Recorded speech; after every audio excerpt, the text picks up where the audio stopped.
દર્શાવવા જઈ રહ્યા છે। આ ઇમેજમાં આપ જોઈ શકો છો કે હવે આવનારા સમયમાં શું થવાનું છે। વરસાદી સિસ્ટમનો ટ્રેક સિસ્ટમ નબળી પડી છે અને વરસાદનું જોર ઘટ્યું છે।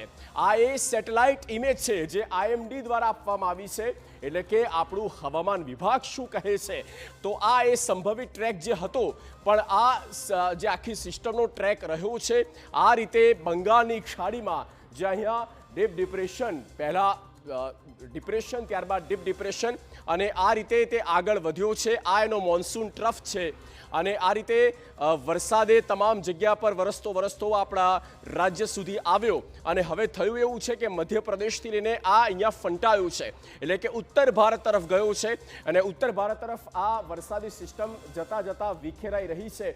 એટલે આપણે એ સમજી રહ્યા છીએ કે આવનારા 24 કલાક પછી વરસાદ સંપૂર્ણપણે નહીં પણ ઓછા વત્તા અંશે એકદમ સામાન્ય વરસાદ આવશે। ભારે વરસાદની આગાહી બિલકુલ નથી।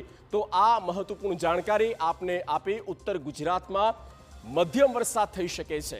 ગુજરાત